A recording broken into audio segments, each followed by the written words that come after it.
क्या आपने कभी सोचा है कि कब्र पर फूल चढ़ाना इस्लाम में जायज है या नहीं? कुछ लोग कहते हैं कि अपने नबी ने कब्र पर हरी टहनी रखी थी, इसलिए फूल रखना भी सुन्नत है। लेकिन क्या सच में उस हदीस में फूलों का जिक्र है? आइए आज सही हदीस की रोशनी में इस पूरी बात को समझते हैं। अस्सलाम वालेकुम व रहमतुल्लाहि व बरकातहू। कब्र पर फूल रखना हमारे समाज में आम है। लोग इसे मोहब्बत, एहतराम और मरहूम के लिए खैर की निशानी समझकर करते हैं।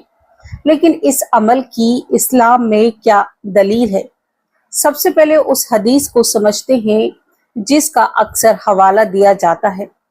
सही बुखारी हदीस नंबर 1361 में हजरत इब्न अब्बास से रिवायत है कि नबी करीम सल्लल्लाहु अलैहि वसल्लम दो कब्रों के पास से गुजरे। आपने बताया कि दोनों को अजाब हो रहा था।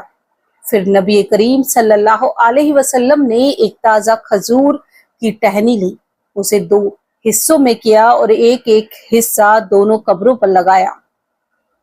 जब सहाबा ने पूछा कि आपने ऐसा क्यों किया, तो नबी करीम सल्लल्लाहु अलैहि वसल्लम ने फरमाया कि उम्मीद है कि जब तक ये टहनियां सूखेंगी नहीं, उनके अब अजाब में कमी होगी। और यही वाकया सही मुस्लिम 292 में भी मौजूद है।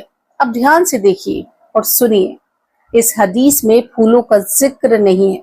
यही वजह है कि कुछ उल्मा कहते हैं कि कब्र पर फूल रखना नबी करीम सल्लल्लाहु अलैहि वसल्लम की साबित सुन्नत नहीं है और इसे बाकायदा धार्मिक रस्म बनाना सही नहीं है।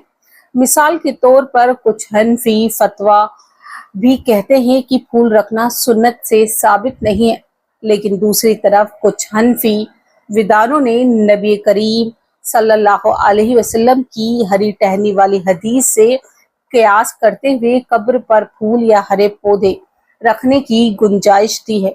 यानी इस मसले में उल्मा का इख्तिलाफ मौजूद है। इसलिए किसी मुसलमान को सिर्फ फूल रखने की वजह से तुरंत गुमराह या बिदअती कहना भी सही तरीका नहीं है। तो दोस्तों, सही बात यह है कि नबी करीम सल्लल्लाहु अलैहि वसल्लम से कब्र पर ताज़ा खजूर की टहनी रखने की सही हदीस मौजूद है, लेकिन फूल चढ़ाने की कोई साफ हदीस नहीं मिलती है। फूल रखना सुन्नत है ऐसा कहना सही नहीं होगा। कब्रिस्तान जाएं तो सबसे अहम चीज है मरहूम के लिए दुआ और मगफरत की दुआ करना।